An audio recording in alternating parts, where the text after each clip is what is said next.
नमस्कार, आपका स्वागत है भव्या पॉडकास्ट में। आज हमारे साथ मैम है जो हमें बताएंगी क्या है न्यूमरोलॉजी, वैदिक एस्ट्रोलॉजी। और आज मैम आपका बहुत बहुत स्वागत है भव्या पॉडकास्ट में। Thank you so much Bhavya. हाँ जी, कुछ बताइए अपने बारे में। मैं एस्ट्रोलॉजर निहारिका आनंद हूँ। मुझे वैदिक एस्ट्रोलॉजी का ज्ञान है, टैरेट करती हूँ, न्यूमरोलॉजी, वास्तु, जेमोलॉजिस्ट हूँ एंड हीलिंग्स भी करती हूँ जी। मुझे लगभग 9 साल का एक्सपीरियंस है। पेशे से सॉफ्टवेयर इंजीनियर हूँ। Was working in a very senior company, in a very corporate. But passion जो है वो मुझे यहाँ लेके आ गया। पैशन क्यों लेके आ गया? इंटरेस्ट काफ़ी शुरू से था, काफ़ी किताबें पढ़ती थी। मेरा अपना हॉरोस्कोप पहला गुरु था, उसको मैंने बहुत अच्छे से एनालाइज किया, सीखा बहुत कुछ। लेकिन फिर मेरी मदर की डेथ हुई थी अभी recently, a couple of years ago. तो काफ़ी ग्रीफ में थी, तो मुझे लगा कि why, because she was very young when she passed. तो बहुत सारे आंसर्स को ढूंढने के लिए मैंने देखना शुरू कर दिया। वो आंसर्स ढूंढते ढूंढते ग्रीफ कब नॉलेज गेनिंग में बढ़ता चला गया, लोगों को आंसर्स देने शुरू कर दिए। फिर इसमें इतना घुस गई मैं कि मैंने पूरी तरह से इसको अपना प्रोफेशन बना लिया। तो मेरे लिए एस्ट्रोलॉजी पूजा है, पैशन है और I love doing it. Okay, तो मैम मेरा पहला सवाल आपसे ये है कि हम कौन सी गलतियाँ हर रोज़ ऐसी करते हैं जिसकी वजह से हमारे ग्रह ख़राब हो जाते हैं? वैसे तो बहुत वास्ट है ये सब कुछ, बट बहुत छोटी छोटी चीज़ें हैं जो हम करते हैं अपने डे टू डे लाइफ में, जिनसे हमारे प्लैनेट्स ना हिलडुल जाते हैं और फिर हमें ख़राब फल मिलना शुरू हो जाते हैं। जैसे कि आप झूठ बोलते हैं तो आपका सूर्य ग्रह जो है वो प्रभावित होता है। चंद्रमा आपका ख़राब होता है अगर आपके घर में पाइपलाइंस, वाटर सीवेज टपक रहा है, नल टपक रहे हैं, टप टप होते रहते लोग घर में, that is a very bad thing. आपका चंद्र खराब होता है। चंद्र खराब होने से आपके इमोशंस कंट्रोल में नहीं रहते हैं, राइट। फिर आप अगर बात करें कि गुरु ग्रह आपका कैसे खराब होता है, गुरु आपका खराब होता है अगर आपके घर में मंदिर है या कोई भी पूजा का स्थान है, उसे आप साफ नहीं रखते हैं, अपने भगवान को स्नान नहीं कराते हैं, उनके वस्त्र नहीं बदलते हैं, एशेज वहीं पड़े हुए हैं, डस्ट वहीं पड़ा हुआ है, उससे आपका बृहस्पति बहुत खराब होता है। शुक्र खराब होता है फटे पुराने गंदे मैले कपड़े पहनने से। वो नहीं पहनना चाहिए आपको। यूजुअली लोग वही टी शर्ट उतारा टांग दिया, है ना, ऐसा नहीं करना चाहिए। राहु खराब होता है। देखिए, शौक कीजिए लेकिन लत मत पालिए। एडिक्शंस किसी भी किस्म के आप पालते हैं तो आपका राहु खराब होता है। केतु खराब हो जाता है आपका अगर आप बैक बिचिंग करते हो। आपको ना गप मारने की बहुत आदत है, बड़ी बड़ी बातें, है ना, झूठ बोलते हो, फेंकते रहते हो, किसी की पीठ पीछे किसी की निंदा हर टाइम आप करते रहते हो। आपका केतु खराब होता है और केतु का खराब होने का मतलब है आपके लव्ड वन आपके साथ नहीं रहेंगे, है ना। फिर आ जाते हैं हम शनि के ऊपर। शनि आपका ग्रह खराब होता है अगर आप चप्पलें खराब टूटी फूटी पहनते हो और थोक के भाव में गंदी फटी पुरानी चप्पलें घर में इकट्ठे रखो। आप चप्पलों के शौकीन हो, कोई बुरी बात नहीं है, ठीक है, लेकिन टूटी फूटी नहीं रखिए, है ना, उनको डिस्कार्ड करते रहिए टाइम टू टाइम। अब अगर आप बात करें मार्स की, तो अत्यंत आपको अगर ओवरवेल्म हो जाते हैं आप, बात बात में आपको गुस्सा आता है, तो आपका मार्स खराब होता है, मंगल ग्रह खराब होता है। फाइनली हम बात करें मर्क्यूरी की, तो मर्क्यूरी अमूमन आपने देखा आपके घरों में प्लांट्स रखे होते हैं और वो सूख जाते हैं, है ना, तो सूखे प्लांट्स नहीं रखने चाहिए। मर्क्यूरी खराब होने से आपका करियर बहुत हिंड्रेंस में आता है, हाँ, बहुत हिंड्रेंस में आता है और आपकी कम्युनिकेशन स्किल्स पे वो असर डालता है। तो ये है कुछ छोटी छोटी चीज़ें जो हम कर सकते हैं, जिनके द्वारा आप अपने प्लैनेट्स को ठीक कर सकते हैं, रख सकते हैं एटलीस्ट। जब ये खराब होते हैं तो कुंडली में भी वो असर आता है। डेफिनेटली कुंडली में, आपके घर में, आपके रिश्तों में, हर चीज़ में वो चीज़ आती है। ओके जी। एक जैसे लोग केतु की दशा में बहुत डरते हैं कि अगर केतु की दशा स्टार्ट हो गई है तो ये हो जाएगा, वो हो जाएगा, तो ऐसा कुछ होता है या फिर नहीं? केतु के बारे में बड़े मिथ्स हैं। केतु से डरते हैं लोग, है ना। Ketu of course it's a shadow planet है, रियल में किसी ने केतु को नहीं देखा है, राइट। एंड केतु को ना बस एक चीज से टैग कर दिया है सबने, डिटैचमेंट। केतु आया है तो काट के ही मानेगा, राइट। बट ऐसा नहीं है। अगर आप स्पिरिचुअलिटी की तरफ जाते हैं, केतु के जो आराध्य देव हैं वो हैं गणपति जी महाराज। आप गणेश की आराधना करें, है ना, ग्रीन कलर पहने, वेडनेसडेज को आप गणेश जी की पूजा करें। और सबसे आसान रेमेडी है केतु को स्ट्रॉन्ग रखने की, अगर आप स्ट्रीट कैट्स एंड डॉग्स को फीड करते हैं। आपके घर में बिल्ली है तो ठीक है, नहीं तो स्ट्रीट डॉग्स, स्ट्रीट कैट्स, इनको फीड कीजिए। आपका केतु आपको अच्छे फल देगा। डिटैच तो नहीं करेगा एटलीस्ट आपके पार्टनर से। आर्ग्यूमेंट्स वगैरह भले हो जाएं लेकिन आप जुड़े रहोगे, नहीं तो केतु की दशाओं में तलाक तक हो जाते हैं लोगों के। ओके, मतलब इतनी बुरी होती है इतनी ये? बुरी हो जाती है अगर आप स्पिरिचुअल नहीं होते हैं तो। ओके, मतलब आपके पास दो रास्ते हैं, आप दोनों में से एक चुन लो। स्पिरिचुअल हो जाओ या फिर जी। जैसे हो वैसे बने रहो, ओके, ऐसा है। अब जो 2024 स्टार्ट हुई है ये लोगों के लिए अच्छी रहेगी या फिर बुरी? अच्छा, इसको आप जोड़ेंगे तो 8 नंबर बन जाता है, जी। राइट? इसीलिए आजकल लोगों ने अभी बोलना शुरू किया है कि 2024 है, 2024 करके मतलब मत लिखो, खाली वो 24 करके 24 लिखो, हाँ, राइट। 6 बना दो उसको। बट क्या ऐसे हो जाता है? नहीं, जी। ऐसा नहीं होता है। 8 नंबर है, शनि का नंबर है, आपको हिंड्रेंसेस, हर्डल्स, हार्डशिप्स तो झेलनी पड़ेंगी, ठीक है? Okay, ma'am. लेकिन Shani is a very stable planet, वो गिवर है। जी। It's like a warden. जितना डिसिप्लिन में चलते जाओगे, जितना कंसिस्टेंसी के साथ आप कर्म करते जाओगे, जी मैम। तो वो आपको फल देगा ही देगा। तो ठीक है, आधा साल लोगों का निकल चुका है हंसते गाते, थोड़ा परेशान होते, और 2-4 महीने अक्टूबर के बाद में जी। चीज़ें स्टेबल होना शुरू हो जाएंगी। So no need to worry. Saturn की रेमेडीज़ कीजिए, बड़े बुजुर्गों की जितनी सेवा कर सकते हैं कीजिए, काले चप्पल दान कीजिए, काले कंबल दान कीजिए। जी। उसके अलावा Hanuman Chalisa is the okay, मंत्र, उसको करते रहिए, सुनते रहिए। चैंट नहीं कर सकते तो प्लेट।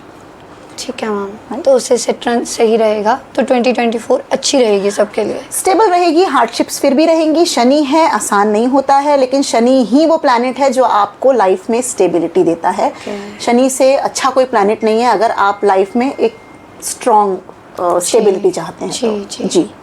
अब जैसे कई लोगों के ऊपर शनि की साढ़सती शुरू हो जाती है, लोग डर जाते हैं, तो उससे डरना चाहिए या नहीं डरना बिल्कुल चाहिए? भी नहीं।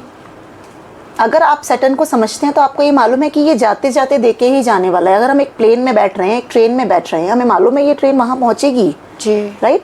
वहाँ पहुँचेगी तो वो आपको आपके गंतव्य पे पहुँचा देगी, जी। राइट? लेकिन बीच में गंदे वॉशरूम्स यूज़ करने पड़ते हैं, जो अवेलेबिलिटी होती है वो खाना पड़ता है। उसी तरह से सैटर्न आया है तो थोड़ा मेहनत कर लो, थोड़ा भाई। सिखा के जाएगा आपको।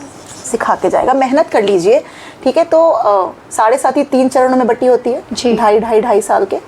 पहला 2.5 साल डेफिनेटली सबके लिए बहुत स्ट्रांग होता है, बहुत स्ट्रांगली हार्डशिप्स का टाइम होता है, Okay. ठीक है? सेकंड भी मुश्किल ही होता है, लेकिन अगर आपका सैटर्न वेल प्लेस है तो वो आपको फल देना शुरू कर देते हैं। लेकिन लास्ट का जो 2.5 साल होता है ना, वो स्टेबिलिटी का टाइम होता है। कहते हैं जब लास्ट वाला आता है तो इंसान की समाप्ति भी हो सकती होती है।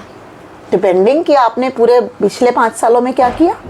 ओके, अगर आप अच्छे कर्म तब जोड़ दो अपने साथ तो अच्छा भी हो अब सकता है। डेफिनेटली कोई मारक बन रहा है, मारक बन रहा है तो मारक की भी आपको पहले से अगर आभास है कि आपका सैटर्न इस तरह से प्लेस्ड है कि वो आपकी लॉन्जिविटी पे, आपकी उम्र पे फर्क डाल रहा है, जी। तो आपको उसके लिए रेमेडीज करनी चाहिए पहली चीज़, प्लस सैटर्न को खुश रखना चाहिए। मेरे रेमडीज करने से फायदा होगा? डेफिनेटली होता है। एक हल्के फुल्के मारक तो यूं ही निकल जाते हैं, ओके, राइट? बाकी आयुष हमारी वैदिक एस्ट्रोलॉजी में मना करते हैं, कभी किसी की लॉन्जिविटी हमें गेस करके या फिर प्रेडिक्ट करके बतानी नहीं चाहिए, because it's not a good thing to do.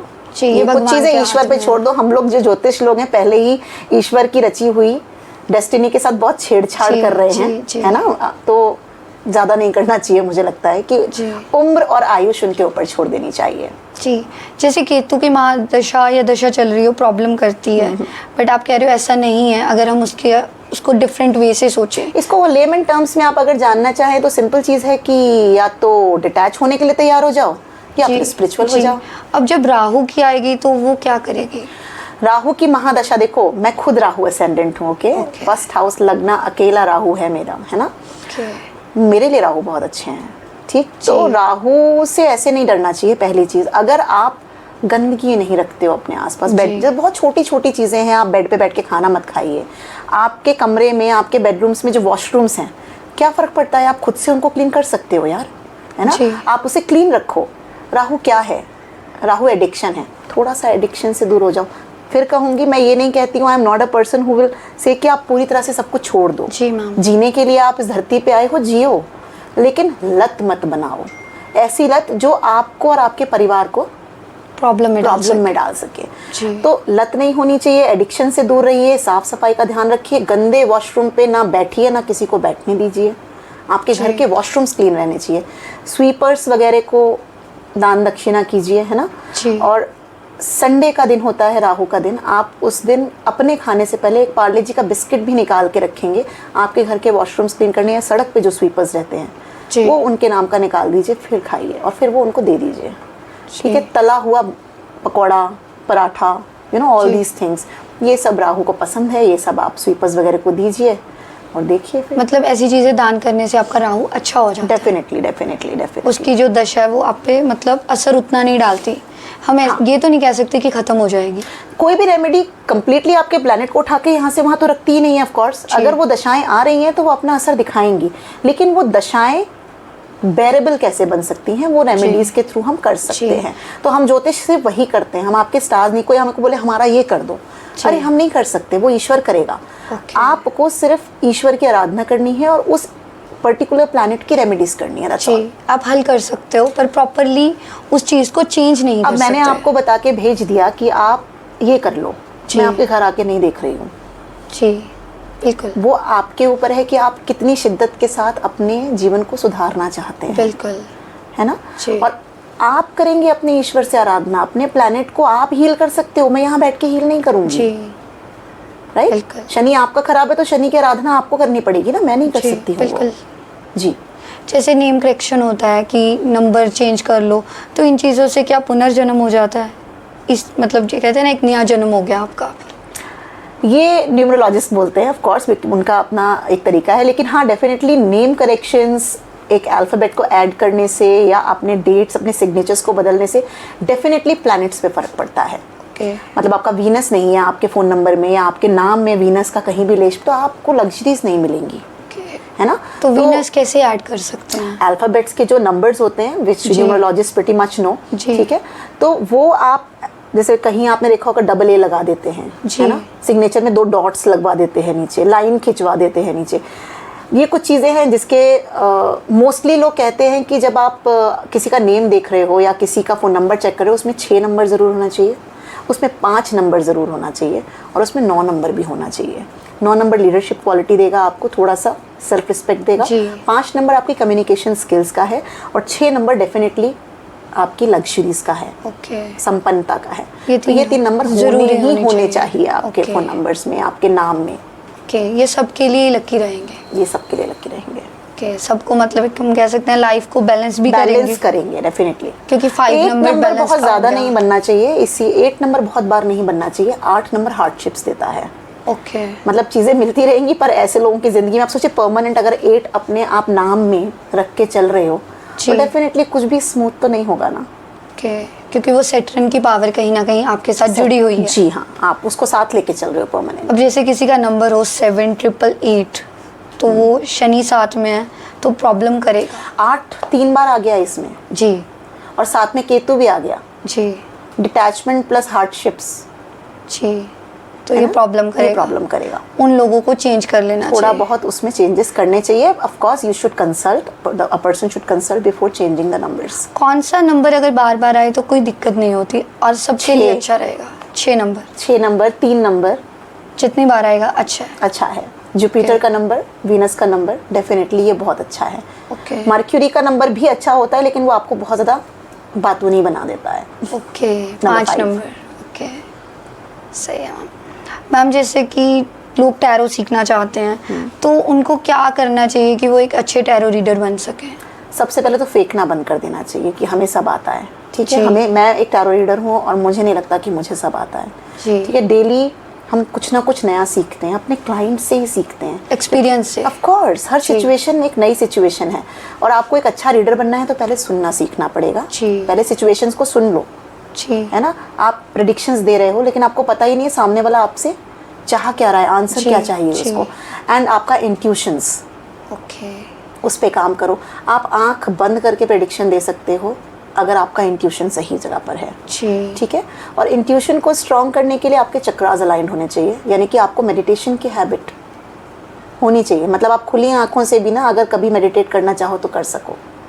To reach that level if you want to be a good reader, है ना। कार्ड्स के जो पिक्चर्स है ना इनको लिटरली मत लो।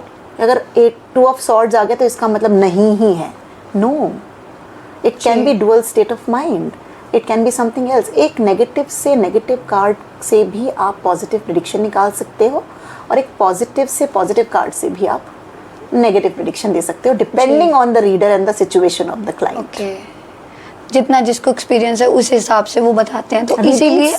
सबकी अलग अलग जाती है। डेफिनेटली रीडिंग्स आपको एक्सपीरियंस से ही आती हैं। आप कितने अच्छे रीडर हैं ये आपके बात करने से पता चलता है। आप बोलना शुरू कीजिए और आपका क्लाइंट हील होना शुरू हो जाए। ओके, अब में इतनी पावर होनी चाहिए। आप में इतनी पावर होनी चाहिए। जी। आप कुछ भी उसे कई बार तो ऐसी चीज़ होती है, इतने स्टूपिड से क्वेश्चंस भी होते हैं जिनका आंसर उनको भी पता है, जी। वो सिर्फ आपसे सुनना चाहते हैं। तो उन्हें जी। उस तरह से बताइए कि वो उस चीज़ को अपनी लाइफ में अब्जॉर्ब कर सकें। जी। You should be a good वक्ता, अ गुड स्पीकर। जैसे कोई मरा हुआ व्यक्ति है, उसकी कुंडली आपके पास आती है तो आपको पता चल जाता है कि ये व्यक्ति इस दुनिया में नहीं है। पहले तो अगर हमें बता दिया जाता है कि दिस व्यक्ति is not more on this planet, है ही नहीं वो, तो वो अच्छा नहीं कहते। कहते हैं किसी भी मृत व्यक्ति का जो है जी। आपको चार्ट नहीं देखना चाहिए। जी।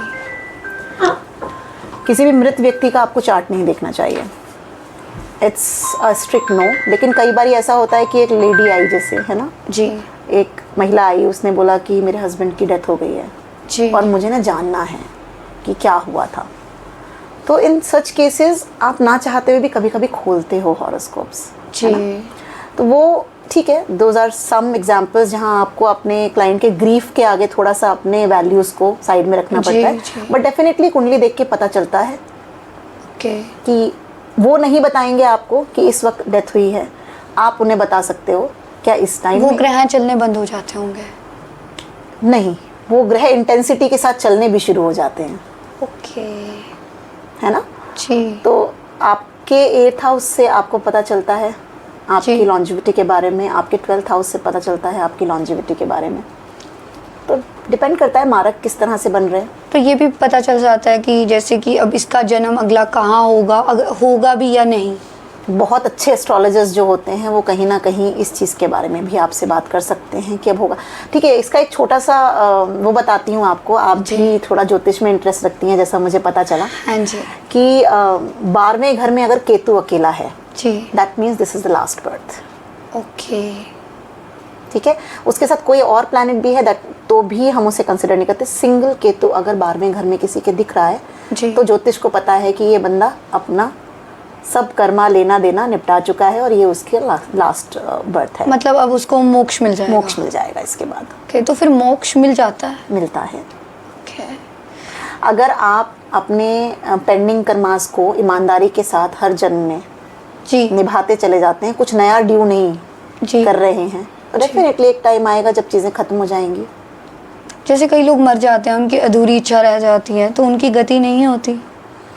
हाँ, उनके रीइंकार्नेशन में प्रॉब्लम होती है। नहीं तो कहीं ना कहीं जो इच्छा रह जाती है वो अगर रीइंकार्नेट हो भी जाते हैं तो वो उसी व्यक्ति के आसपास ज़रूर पड़ेंगे जिसकी वजह से उनकी चीज़ें थोड़ी पेंडिंग रह गई हैं या खराब हो चुकी हैं, या जैसे लोग सुसाइड कर लेते हैं तो उनकी भी गति नहीं होती। पर इसमें भी विरोधाभास है। देखिए, जो लोग सुसाइड कर रहे हैं या जो लोग अल्प मृत्यु में जा रहे हैं, एक छोटी उम्र में जिनकी मृत्यु हो जाती है, जी। उनका इस बर्थ का कर्मा खत्म हो गया ना। ओके, वो भी कुंडली में लिखा हुआ वो भी है। कुंडली में लिखा हुआ है। आपकी अल्पायु है, क्यों है? जी। है ना, क्योंकि आप जिनके बीच में पैदा हुए, जहाँ पर आपकी मृत्यु हो गई, शायद अब उनके साथ आपका कुछ पेंडिंग है ही नहीं। अब नया बर्थ लेके हमारा जो किसी और के साथ पेंडिंग रहा है, अब हमें वहाँ जन्म लेना पड़ेगा ना। जी। ओके, मतलब ये चीज़ें पता चल जाती हैं। ये चीज़ें काफ़ी हद तक पता चल जाती हैं और जो बहुत सीनियर एस्ट्रोलॉजर्स हैं जी। वो तो काफ़ी अच्छे से इसको एक्सप्लेन भी कर सकते हैं। मैं तो अभी काफ़ी नई हूँ। वो धीरे धीरे हो जाता है जी। एक्सपीरियंस। ओके मैम, जैसे कहते हैं कि अगर जैसे घर में किसी के भूत प्रेत हो तो वो कैसे जान सकता है कि मेरे घर में भूत प्रेत है? क्लेश, लड़ाई से। ओके। बहुत ज़्यादा क्लेश होगी आपके घर में, पहली चीज़। उसके अलावा आपके घर में ना तुम्हें कभी महसूस नहीं होती वाइब्स, पॉजिटिव कभी पॉजिटिव नेगेटिव? नेगेटिव? हाँ जी, है ना? होता है ना। अगर मैं ये कहूँ तो ये डराने के लिए नहीं है कि हर एक के घर में कभी ना कभी तो नेगेटिव एनर्जीज रहती हैं। बिल्कुल। हम ये बोलें कि हमारा घर बिल्कुल ऑरा वाइज क्लेंस्ड है और यहाँ कभी कुछ नहीं होगा, ऐसा नहीं होता है जी। और ये क्या है, नेगेटिव एनर्जी स्पिरिट्स जो हैं, क्या हैं ये हार्मलेस हैं। ओके। ये कुछ नहीं करते। Okay ma'am. Maybe they are just waiting for their own reincarnation. क्यों है यहाँ पर वो खुद भी सोचते होंगे, आई एम श्योर। ओके। जैसे हमारी एक अलग दुनिया है, तो उन आत्माओं की एक अलग दुनिया अलग है. They all reincarnate at a desired designated point of जी, time. मतलब वो एक अलग चीज़ है.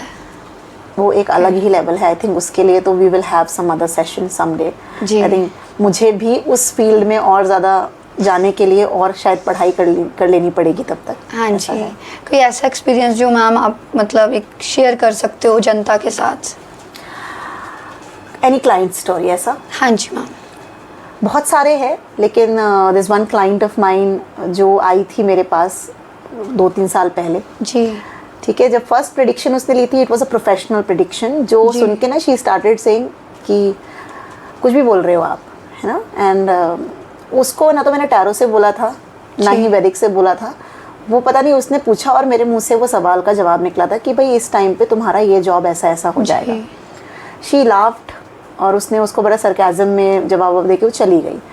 एंड देन जून में, I mean 2-3 months down the lane, she came back to me and she said कि अरे आपने ऐसा क्या बोल दिया कि मैं तो अच्छी भली नौकरी करते करते और अभी मैं ना स्विच और इसकी तरफ सोच रही हूँ. मुझे पता नहीं क्या ऐसा हो रहा है. एंड बहुत सारे लोग हैं जो मुझे अप्रोच भी कर रहे हैं, मतलब कंपनी में, कि तुम अब कॉन्ट्रैक्ट से परमानेंट पेरोल पे चले जाओगे.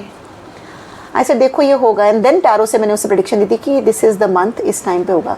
उस मंथ की आखिरी तारीख यानी 30 नवंबर के दिन ऑफर लेटर उसके हाथ में था, सेड सैलरी के साथ में. तो शी वॉज सो ओवरवेल्म्ड. आज तक हम कनेक्टेड हैं. I been to her marriage also. मतलब उसका डिवोर्स वगैरह हो चुका था and she was not interested in marriage at all, क्योंकि 15-16 साल से अकेली रह रही थी. Then she got married. बहुत छोटा विंडो था उसका मैरिज का, 3 से 4 महीने का बस. उसमें लड़का ढूंढना, शादी करना. Now she is living happily. यहाँ पर I would want to add कि कई लोग जो होते हैं नए ज्योतिष, वो ना हॉरोस्कोप खोल के देख के किसी को भी ऐसा बोल देते हैं तुम्हारा तो शादी नहीं है. हाँ जी. है ना, क्योंकि बहुत छोटे छोटे योग होते हैं. मेरे हिसाब से किसी की कुंडली में अगर 4 महीने का भी योग बन रहा है ना, तो वो योग है. अगर आप आंख कान खुले रखोगे, आपके सामने अलायंसेस आएंगे. All you need to do is alert mode में रह के आपको कॉल लेनी है. नहीं तो फिर डेफिनेटली आपकी शादी नहीं होगी. जी, मतलब वो योग बन रहा है, वो आपके ऊपर है कि आप उस योग को लेते हो. अच्छे योग किसको बोलते हैं? 2-3 साल का योग किसी की कुंडली में बन रहा है, हाँ भाई इसकी शादी हो जाएगी. लेकिन अगर किसी का 2-3 महीने का छोटा योग दिखता है तो पंडित जी भी बोल देते हैं तुम्हारी तो है ही नहीं. क्यों नहीं है? उनका प्लैनेट थोड़ा कमजोर है जी. लेकिन होगा जरूर. अगर वो ट्राई करेंगे तो आपको मोटिवेट करना चाहिए कि कर लीजिए भाई.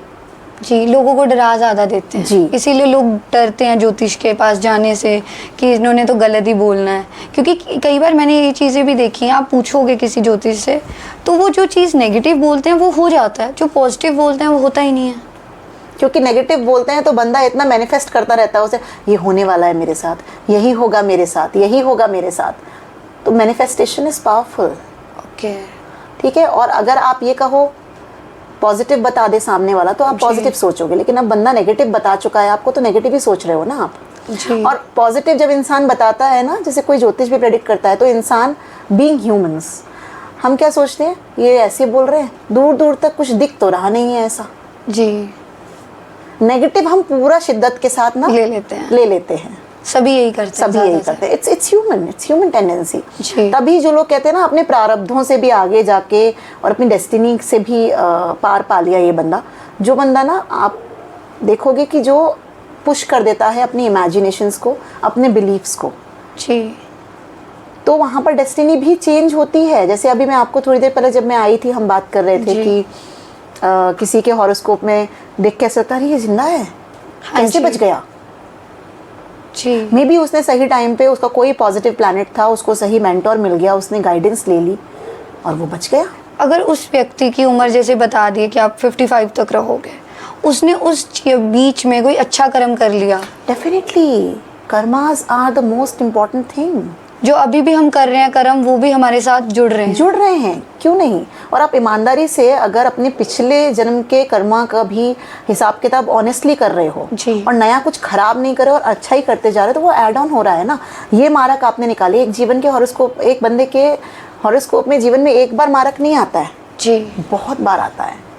ओके. क्रॉनिक मारक भी. अब आपका 55 लाइफ स्पैन किसी ने, अरे इस टाइम तो बहुत ही लाइफ थ्रेटनिंग है, ये बचेगा नहीं, लेकिन आपने क्रॉस कर लिया. जी. दैट मीन्स आप अमर नहीं हो गए हो. राइट. 15-20 साल बाद में भी किसी और मारक में आप जाओगे। जी। लेकिन हाँ, उसको आपने क्रॉस कर लिया, दैट इज कमेंडेबल। ओके। कि कई बार वही है, जब हम कोई रेमेडी बता देते हैं उसमें भी हम कह देते हैं कि आप अच्छा कर्म कर लो, तो वो चीज़ें बदलती हैं अच्छे कर्म से काफ़ी हद तक, यस। जी। जैसे लोगों को नज़र वगैरह लग जाती है, तो उसके लिए क्या कर सकते हैं? सबसे पहले तो मैं सिम्टम्स बताना चाहूँगी कि नज़र के सिम्टम्स क्या होते हैं। यूजुअली आई डोंट नो, बहुत सारे लोगों के अलग अलग बिलीफ है, बट मेरा मानना ये है कि अगर आप बहुत टायर्ड हो रहते हो, है ना, आप बहुत लेथार्जिक रहते हो, आपके चेहरे पे एक ग्लो नहीं रहता है। जी। ठीक है, आपके घर में क्लेश रहती है, आपके रिश्तों में प्रॉब्लम्स आ रही हैं, वहाँ पर आप ये इसको समझ सकते हैं कि यहाँ पर नज़र का प्रकोप है ना। सिंपल रेमेडीज़ हैं, सॉल्ट बहुत बेसिक चीज़ है, सबके घरों में मिल जाती है, रॉक सॉल्ट हो तो और अच्छा है जी। सैटरडे के दिन कांच के बोल में उसको रखिए, है ना जी। और अपने घर के किसी भी बेड वगैरह के नीचे जहाँ पर किसी का पैर वगैरह ना लगे, हाँ जी, डाल के वहाँ छोड़ दीजिए, उसको पूरे वीक वहीं रहने दीजिए। कमिंग सैटरडे को उसको डिस्कार्ड कर दीजिए और वापस उस बोल को भर के रख दीजिए, तो नज़र का जो प्रकोप है वो थोड़ा कम रहेगा आपके घर में। है ना। बाकी आप एंटी क्लॉकवाइज रॉक सॉल्ट को अपने ऊपर से घुमा के आप फ्लश भी कर सकते हो। जी। जैसे नज़र हमें लग जाती है तो वैसे ही हमारे काम को लग जाती है, तो ये लगती है कि ये भ्रम है एक। देखो, काम को नज़र नहीं लगती, नज़र तब भी आप ही को लगती है। आप काम नहीं कर पा रहे हो या आपका प्रॉब्लम इसलिए है क्योंकि आपको दृष्टि है। अगर आप लेथार्जिक हो, आप पूरी एनर्जी के साथ काम नहीं कर पा रहे हो, तो ऑफकोर्स आपका काम सफ़र करेगा। काम नहीं चल रहा क्योंकि आपके प्लैनेट्स करने नहीं दे रहे वो। ठीक है, आपको आपका प्लैनेट चाहता है कि आप वीनस रूल्ड बिजनेस में जाएं, यानी कि आप सैलून खोलें, आप कपड़ों का व्यापार करें, और आप लगे हुए हो मैं तो फूड इंडस्ट्री में जाऊंगी, जी, है ना, या मैं तो विदेश जाके ही कुछ करूंगी। योग ही नहीं है ना आपको, जी, तो कैसे कर लोगे आप? नुकसान और लॉसेस तो गेन। उसमें अगर कोई रेमेडी की जाए तभी भी वो योग नहीं बन सकता। फॉरेन योग में, यस, फॉरेन योग आपको अगर बनेंगे तो वो आपके किसी फैमिली मेम्बर के द्वारा ज़रूर बन सकते हैं। जैसे सपोज आपके फादर जा रहे हैं, आपके हॉरोस्कोप में नहीं है योग, वो जा रहे हैं, आप उनके योगों के साथ कनेक्ट होके आप जा सकती हो। या जैसे हस्बैंड वाइफ के केस में ऐसा होता है, बच्चों के भाग्य से पेरेंट्स ट्रैवल कर सकते होते हैं। लेकिन आप ये सोचो कि आपके हॉरोस्कोप में दिख नहीं रहा है विदेश योग और आप अकेले ही मेरे को